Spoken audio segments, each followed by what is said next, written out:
Hello everyone, আমি makeup artist Khukmoni from north Kolkata. তো আজকে হচ্ছে ডে 3, যেখানে আমি তোমাদের বাকি দুটো skin type, last normal skin type আর কম্বিনেশন স্কিন টাইপ সম্বন্ধে জানাবো।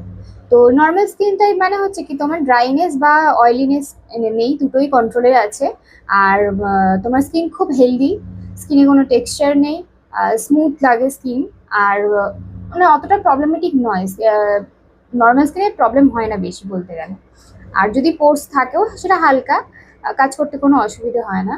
তো নর্মাল স্কিনে তুমি যে কোনো টোনার ইউজ করতে পারো, ক্লিনজার ইউজ করতে পারো, আর যে ময়েশ্চারাইজার যদি ইউজ করো সেটা লাইট ওয়েট ময়েশ্চারাইজার ইউজ করতে পারো। এবার আসি কম্বিনেশন স্কিন। কম্বিনেশন স্কিন মানে বুঝতে পারছো, দুটো মিক্স করা, মানে অয়েলি আর ড্রাইনেসটা মিক্স করা থাকে। বিশেষ করে আমি বলে থাকি টি জোন, মানে এই যে কপাল থেকে এই নাকের টুকু জায়গাটা, তোমাদের দেখবে অনেকের যাদের কম্বিনেশন স্কিন হয়, এই জায়গাটুকু হচ্ছে তোমার অয়েলি বা ড্রাই থাকে। তারপরে এই সিজনে হয়তো ড্রাই বা অয়েলি থাকবে, যে কোনো অপোজিট হতে পারে, হয়তো এটা অয়েলি আছে তো এটা ড্রাই হচ্ছে, নাহলে এটা অয়েলি হলে এটা ড্রাই হয়ে যাচ্ছে। আবার অনেক ক্ষেত্রে এই ওজোন মানে লিপের আপার লিপ আর এই যে চিনের জায়গাটা, এটাতেও তোমাদের অয়েলি বা ড্রাই হতে পারে।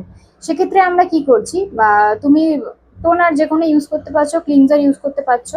ময়েশ্চারাইজারের ক্ষেত্রে আমরা কি করব, যেখানে ধরো ড্রাই হয়ে আছে সেখানে আমরা একটু থিক ময়েশ্চারাইজার ইউজ করছি, আর যেখানে অয়েলি হয়ে আছে সেটা অয়েল কন্ট্রোল যেই ময়েশ্চারাইজারটা আমরা ইউজ করছি অয়েলি স্কিনে, সেই জায়গাটায় আমরা অয়েলি মানে সেই ময়েশ্চারাইজারটা ইউজ করব। তো সেক্ষেত্রে আমি কি করব, ক্লায়েন্টকে জিজ্ঞেস করে নেবো যে কোথায় তোমার ড্রাইনেসটা লাগছে আর কোথায় অয়েলি ভাবটা আছে, মানে কোথায় একটু ঘাম দিচ্ছে বা সোয়েট হচ্ছে, সেই জায়গাটা ভেবে নিও অয়েলি। আর যেটা একটু ড্রাইনেস হয়ে আছে সেটা ড্রাই হয়ে, মানে ড্রাইয়ের জায়গাটা আছে।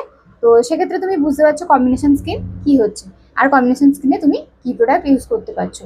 তো আর টি জোন, ও জোন, সি জোন, ফেসের অনেক কিছু জোন থাকে, তো সেগুলো নয় পরে আলোচনা করা যাবে। আবারও বলে রাখি, যারা বেসিক জানো না তাদের ক্ষেত্রে এই ভিডিওটা, যারা জানো তারা এটা স্কিপ করে যেতেই পারো, বা জানার ইচ্ছে থাকলে জানতেও পারো, দেখতেও পারো। তো ভিডিওটা যদি ভালো লেগে থাকে অবশ্যই লাইক করো, কমেন্ট করে দিও আর ফলো করে দিও। দেখা হচ্ছে পরের ভিডিওতে।